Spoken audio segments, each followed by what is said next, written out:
le journal.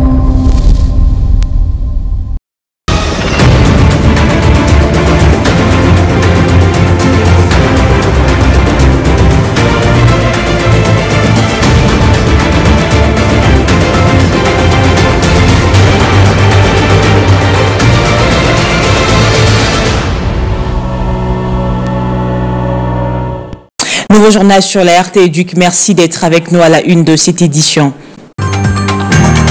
La première ministre poursuit ses consultations. Ce lundi, elle a reçu les organisations de la société civile et socio-culturelle telles que le syndicat des enseignants du Congo, SIECO. Sa secrétaire générale a posé un diagnostic de l'éducation nationale ainsi que le piste de solution à la première ministre. Vous l'écouterez dans ce journal. Et puis, préparatif de la hors-session de l'examen de TAL des batteries s'active déjà dans la province éducationnelle de la Lukunga. Ce lundi, le prophète Jean-Pierre Yoy a tenu une réunion avec l'ensemble de ses collaborateurs.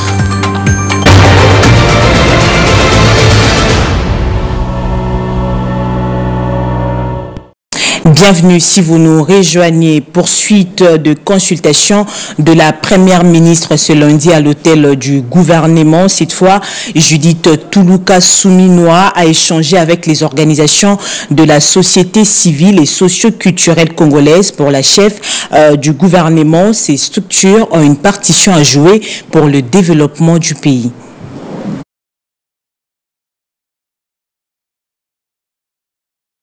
Les organisations de la société civile et socio-culturelle congolaise étaient à l'honneur ce lundi à l'hôtel du gouvernement. Elles aussi prennent part active aux consultations initiées par la première ministre Judith Toulouka. De la SOCODA au Conseil national de la jeunesse, en passant par l'ANTPC et la Coalition nationale des femmes leaders pour la parité, toutes ces structures ont salué la démarche de la chef du gouvernement et rassurent de l'engagement à la réussite de l'action gouvernementale. En tant que musicien, je ne suis pas protégé, et mon œuvre aussi.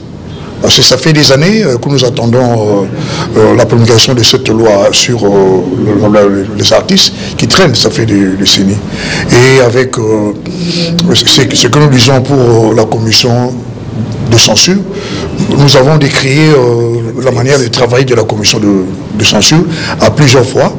Et je crois qu'on doit quand même arranger les choses. Parce que nous, en tant que société des droits d'auteur, nous sommes aussi membres de la commission de censure. Et ça fait des années que nous ne participons à aucune réunion là où la commission de censure s'est réunie pour statuer sur certaines œuvres. Et nous, en tant qu'artistes musiciens, nous sommes les créateurs d'œuvres d'esprit. C'est-à-dire, un artiste musicien, c'est à lui seul de défendre son œuvre. On ne peut pas condamner un artiste musicien par rapport à l'interprétation de l'opinion. Nous avons, à travers cette audience, présenté à son Excellence Madame la Première ministre les désidérata de la jeunesse, quand bien même une grande partie de ces désidérata avaient déjà été prises en compte par les 6 engagements du chef de l'État. Vous savez, la jeunesse est préoccupée par l'emploi, l'autonomisation, mais au-delà de ça également aussi il y a la question liée à la formation de cette jeunesse. Et que ce sont ça le problème que nous avons présenté à l'autorité et nous nous sommes plus focalisés sur l'investissement dans l'homme. Nous sommes mis à la disposition de la République par rapport aux différentes expertises que regorgent ces femmes pour que la Première ministre et les autres acteurs politiques qui nous suivent, qui vont nous suivre, qu'ils puissent avoir puisé dans le background, dans la base des données de ces femmes, notamment les chefs des partis politiques, parce que ces femmes ont été sur les listes des partis et des regroupements politiques, qu'ils ne soient pas seulement utilisés pour atteindre les seuils de recevabilité et d'éligibilité, ou bien pour que les listes soient exemptées de caution, mais qu'elles soient aussi, que leurs compétences soient aussi mises en œuvre pour ceux qui ont été élus comme députés, qu'ils restent au Parlement, parce que nous avons contribué pour leur élection, nous avions contribué pour les seuils, et celles qui ont été de meilleures perdantes dans différentes circonscriptions, qui ont démontré de quoi elles peuvent être capables, soient aussi recommandées pour qu'elles travaillent et mettre leur expertise au service du pays. nous avons pu proposer certaines pistes de sortie. Parce qu'il faut reconnaître que le pays a beaucoup de difficultés, il y a un laisser-aller, il faudrait que l'État reprenne sa place. Le Premier ministre, nous a écoutés avec une oreille attentive. Parce que là, nous sommes en plein combat pour que une loi sur le statut de l'artiste soit votée au Parlement. D'autres organisations ont également pris part à ces séances de travail avec la Première ministre en vue d'apporter leur contribution pour l'émergence et le développement de la RDC. Ayant également été reçu par la chef du gouvernement, la secrétaire générale du SIECO, Cécile Chiombo, a posé un diagnostic de l'éducation nationale et proposé des pistes de solutions à la Première ministre. On l'écoute. Nous, en tant que syndicat des enseignants du Congo, nous avons eu à parler de l'insécurité que les enseignants vivent. Le système éducatif congolais, dans tous les cadres sous-secteurs, nous citons ici l'EPST, le SU, la recherche scientifique, l'FPM, pour ne pas aussi oublier les affaires sociales dans le cadre des centres sociaux. La gratuité a des éléments qui l'entourent. Nous avons par exemple la qualité, mais la qualité ne peut venir que lorsqu'il y a l'accès qui est le premier axe dans le cadre de la stratégie de l'éducation. Et dans cet accès, il est nécessaire qu'au lieu qu'on parle seulement de l'enfant qui est reçu de la maternelle à l'université, il est nécessaire qu'on parle beaucoup plus de l'enseignant. Et cet enseignant qui doit être recruté doit être un enseignant capable de transformer l'homme. Et nous venons à la qualité, et on peut avoir la qualité que s'il y a un enseignant de qualité, c'est-à-dire un pédagogue à l'EPST, l'EPST en tant que fondement, en tant que fondamental, en tant que fondation d'un immeuble tel que nous sommes aujourd'hui. L'immeuble intelligent est soutenu par une forte fondation. S'il n'y en a pas, la qualité n'arrivera pas. Et à la province éducationnelle de la Lukunga ce lundi, Jean-Pierre Yoy a tenu une réunion avec le comité provincial. Objectif, préparer la tenue de la hors-session de l'examen d'État prévu pour ce 6 mai 2024.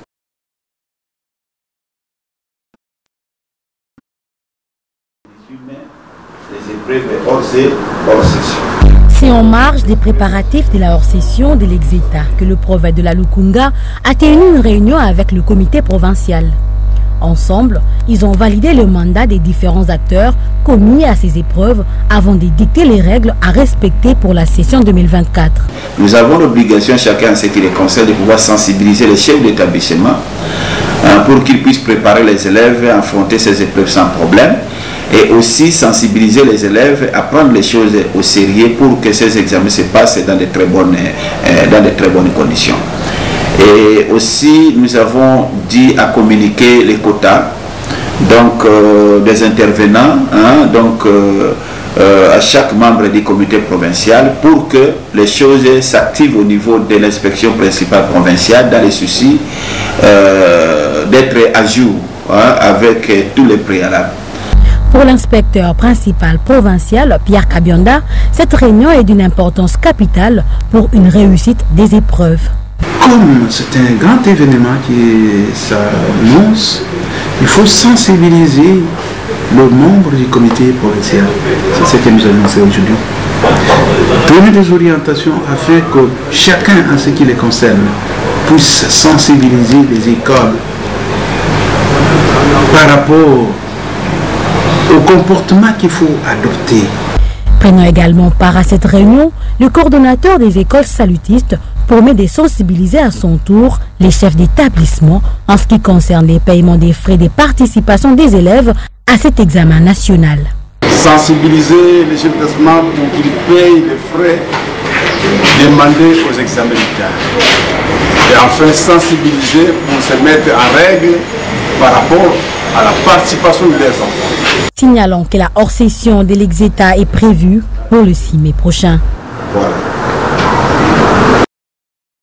À la Funa, Joseph Diangenda a pris officiellement ses fonctions ce lundi comme inspecteur principal provincial. Il succède à Basile Epoka, décédé inopinément le vendredi dernier. Anthony Chamba était sur place. Les choses vont vite à l'inspection principale provinciale de la Funa. Après le décès inopiné de l'IPP Basile Epoka, les autorités de l'EPST ont désigné l'IPP Joseph Diangenda pour assumer son intérim. La cérémonie restreinte de l'installation de l'IPP Joseph Diangenda s'est déroulée ce lundi sous la présidence de l'inspecteur général adjoint Enoch Munkutu, assistant de l'inspecteur général Jacques Odia, en présence du prophète de la Funa, Jean-Marie Mvunzimbemba. Il a appelé aux autorités de désigner l'inspecteur principal provincial Diangenda Joseph à pouvoir assurer la continuité des activités à la province éducationnelle de Funa. En plus de ça, on avait aussi reçu la famille du défunt ensemble avec le nouveau IPP et les délégués envoyés par l'administration centrale au niveau de l'inspection, des généraux qui sont arrivés pour nous accompagner dans ce dossier-là, et on a échangé pour établir le programme des obsèques de notre regretté Basile. En commun accord avec la famille, nous avons décidé que les corps soient mis en terre les samedis de cette semaine ici. L'IPP AI Joseph Diangenda s'est réjoui de l'accueil à lui réservé par la division et a promis de tout mettre en œuvre pour servir l'enfant congolais. C'est la joie d'être très bien accueilli par la division, par les inspecteurs principaux, adjoints et tout le monde. Et donc nous sommes obligés de faire une continuité de tout ce que les collègues avaient commencé pour que nous puissions servir l'enfant congolais. Et donc nous allons remuer ciel et terre pour qu'une franche collaboration soit observée et que le travail soit fait d'une manière acceptée par tout le monde. Pour rappel, l'IPP Basile Epoka a tiré sa révérence le vendredi 19 avril dernier, au grand étonnement de toute la communauté. Et alors, qui était l'ancien IPP de la Funa, Basile Epoka? Quel est son parcours? Notre rédaction revient sur les portraits réalisés lors de son installation à la Funa. Regardez. C'est dans son nouveau bureau conçu à son image et selon sa ressemblance que le nouvel inspecteur principal provincial de la Funa a tenu à décliner sa biographie devant la presse. D'entrée de jeu, Basile Epoka promet de mener une lutte farouche contre les antivaleurs à Funa. Ma vision de la province éducative de Funa, c'est d'abord de combattre les antivaleurs dans toutes leurs formes de la vie éducative. Je mettrai tout mon poids à lutter contre la corruption, tout en utilisant les méthodes disciplinaires et coercitives très efficaces pour essayer un peu d'endiguer cette maladie qui gangrène la province éducationnelle de Funa. Basile Epoka ne laissera aucune place au clientélisme, au favoritisme et au tribalisme. Du côté administratif, nous allons lutter contre les engagements anarchiques qui ne suivent pas les structures normales du cadre organique. Nous allons promouvoir la bonne gouvernance et nous serons redevables à la communauté. Sur le plan moral et éthique, nous allons lutter contre l'injustice sociale, le tribalisme et le clientélisme. Et du côté financier, nous allons promouvoir une gestion transparente, une gestion orthodoxe, à la satisfaction de toute la communauté. Mariée à Madame Tanga Octavie, Basile Epoka est père de 5 enfants, dont une fille. Il est né un certain 30 janvier 1909. Il est licencié à l'Institut supérieur pédagogique de la Gombe au département d'histoire. Il a participé en 2012 au concours des inspecteurs de la 7e promotion et a intégré le corps des inspecteurs en 2014 par arrêté interministériel. Basile Epoka prie pour que le ciel l'accompagne dans cette lourde mission lui confiée par les autorités de l'EPST.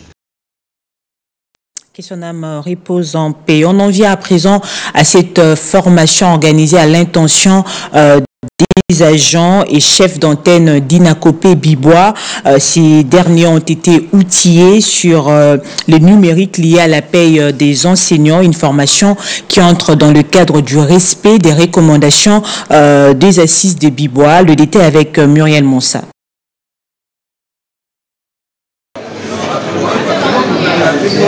Au total, 48 établissements de la juridiction de l'antenne d'Inakop Bibois ont répondu présent à la formation sur les outils numériques mis en ligne par la DINACOP. Prenant la parole pour les mots des circonstances, le chef d'antenne d'Inakop Bibois a félicité les directeurs provinciaux Léon Kinzika pour l'initiative. C'est pour moi une meilleure occasion de féliciter votre leadership que vous avez imposé dans cette province éducationnelle qui avait vêtu une très mauvaise robe, je cite, siège des antivalets. Pour les formateurs Serge Saoula Mondabo, chef de pôle système informatique de la DINACOP Kin Plateau, il relève ici l'importance de l'outil de numérisation qui va permettre aux enseignants de suivre leur mouvement de paye sans se déplacer. Il faut aussi connaître notre situation de paye. Nous devons connaître notre mouvement. On vient de nous affecter pour la première fois. Qu'est-ce qu'on a fait de moi? Je suis à quel niveau? Est-ce que je suis payé ou pas? Ces outils qui sont mis en ligne dans les sites d'Inakop, pour les exploiter, il faut d'abord, pour ceux qui utilisent les téléphones Android, avoir la connexion, une bonne connexion, avoir un téléphone Android fiable, avoir le moteur de recherche.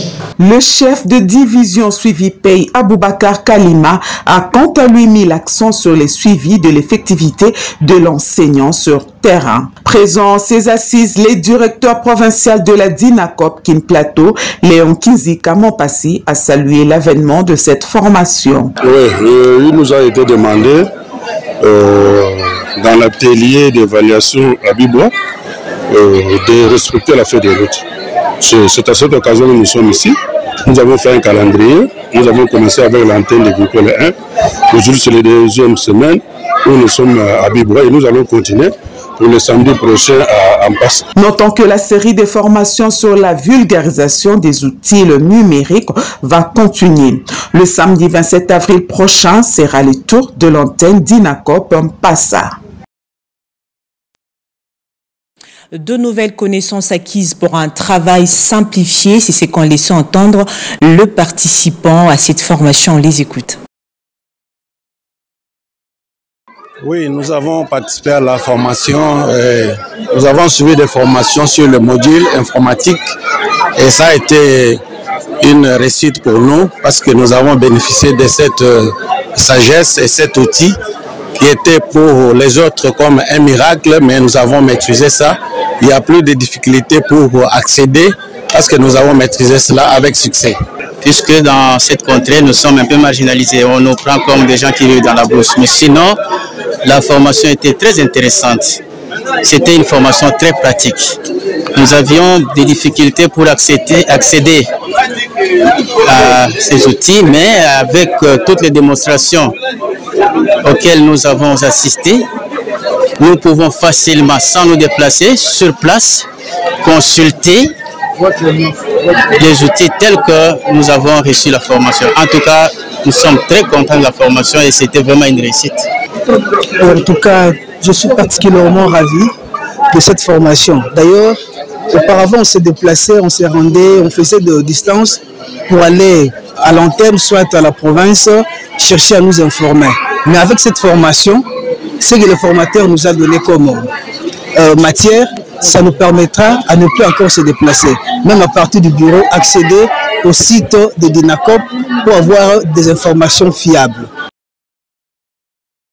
De l'autre côté, le professeur Yokali Moudaba, ancien directeur national de l'Institut national des arts, suggère la professionnalisation du métier d'écrivain en RDC au moment où le monde entier se prépare à célébrer la journée internationale du livre et du droit d'auteur.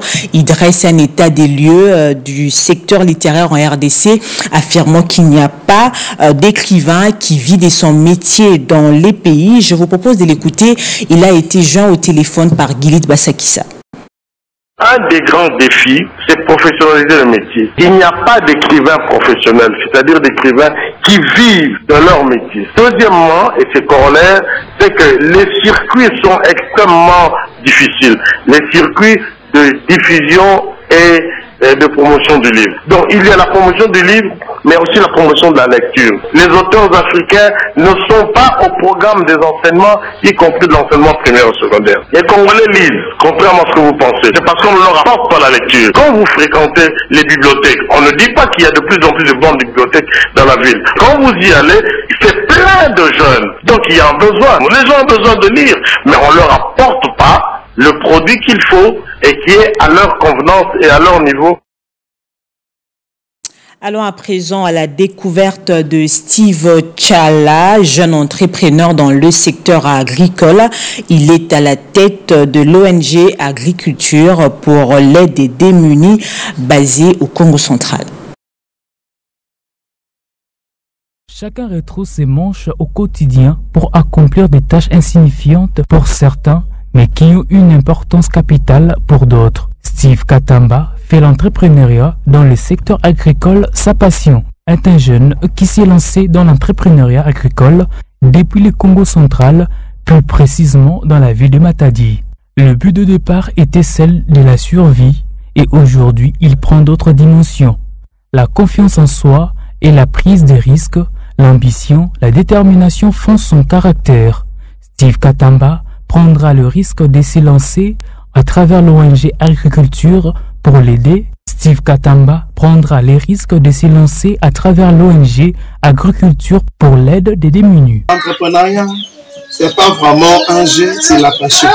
Et d'abord, il faut avoir la passion. Quand tu as la passion, vraiment tu seras à mesure, même si tu vas rencontrer un peu de difficultés, tu seras à mesure de sauter, de monter toujours dans des difficultés. Ça ne veut pas dire que avant d'arriver vraiment là où nous sommes aujourd'hui, ça ne veut pas que nous n'avons jamais vraiment connu le chèque, oui, non. Mais le chèque, nous avons connu le chèque plusieurs fois quand même, mais avec le temps, nous sommes arrivés toujours sur le point de s'adapter.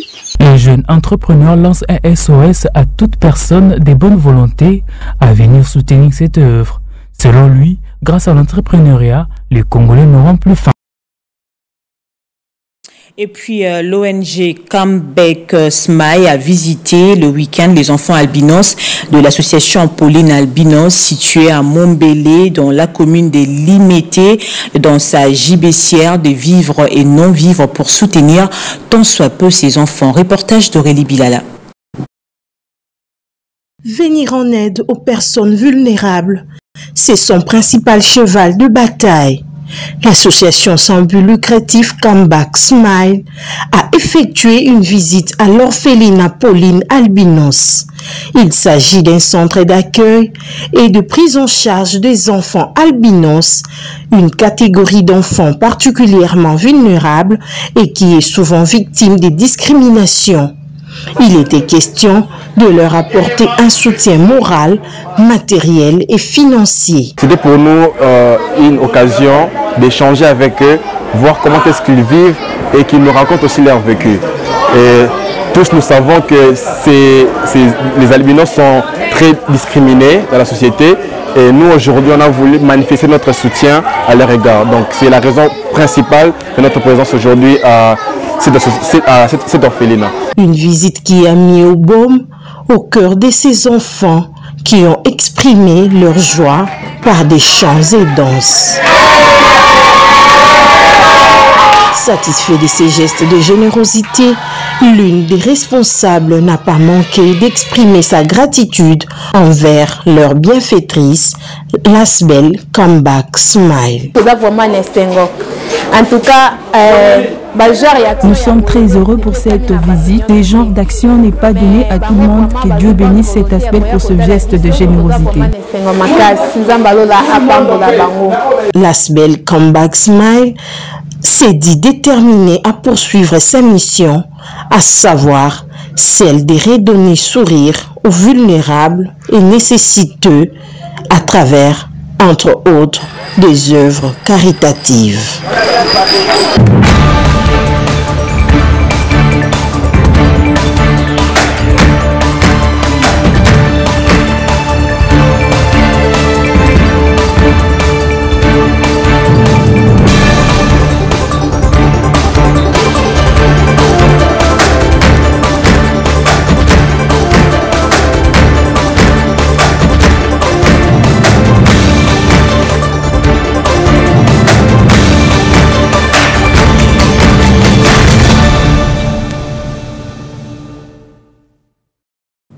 Une sélection et présentation de Gershom Ianda. Bonsoir et bienvenue. Bonsoir et merci Sylvie Baron. Alors, inondation en RDC, Tshisekedi préconise l'installation de nouveaux systèmes de drainage. Alors, les grandes lignes de la réunion du Conseil des ministres présidée par le président de la République intéressent les journaux parus ce lundi 22 avril à Kinshasa. Politico.cd ouvre le bal et renseigne que le président de la République a évoqué le cas des grandes précipitations qui ont provoqué des inondations d'une grande ampleur entre décembre et janvier. Dans sa communication, poursuit ce média en ligne, le chef de l'État a souligné que les énormes quantités d'eau de ruissellement qui ne cessent de s'accroître à Kinshasa et dans les grandes villes congolaises doivent être maîtrisées, notamment par l'installation de nouveaux systèmes de drainage. Toujours dans le même registre, Sylvie Babona, Félix Tshisekedi insiste sur l'adoption d'un mode de gestion axé sur la qualité et la performance au sein de la Régie des eaux et de la SNEL. Titre actualité.cd. Face aux différentes plaintes de la population, le président de la République tient au renforcement de l'efficacité et à l'amélioration de l'accès à ces services. Renchérit ce média. News.cd revient sur cet appel du chef de l'État au gouvernement sur la nécessité de réglementer la domestication des chiens de type molossoïde tels que le pitbull ou encore le boerboel, réputé agressif et dangereux. Et cette victoire de la RDC en boxe, le pays arrache 6 médailles d'or au tournoi Mandela African Boxing 2024. C'est une très bonne nouvelle, Sylvie Bamona. Comme le titre Média Congo.net, 6 boxeurs de la République démocratique du Congo, dont 4 dames et 2 messieurs, ont arraché les médailles d'or après leur victoire dimanche à l'Arena de Durban en Afrique du Sud. Le détail livré par nos confrères d'actualité.cd en version féminine. Bénédicte Dioka a décroché sa médaille en battant la Sud-Africaine Dila Vuyole par arrêt de l'arbitre au premier round dans la catégorie de moins de 48 kilos, alors que sa compatriote Gisèle Niembo s'est imposée au point face à Magaya Veliswa du Swaziland dans la catégorie de moins de 52 kilos. Côté masculin, poursuit le média, Mbaya et Peter Pitaka Beji ont conservé leur titre de champion d'Afrique en remportant encore pour une nouvelle fois les médailles d'or. Info Congo.net espère voir la RDC remporter d'autres médailles, car indique ce média, 7 autres combats de finale de boxeurs congolais sont programmés pour ce soir. Les sports, c'est pas votre fort, je vois. Merci Gershom pour ces compléments d'information. C'est moi qui vous remercie. Fin de ce journal, merci de l'avoir suivi. Excellente suite de programme sur votre chaîne, la RT Éduc. Tout ce qui s'est passé.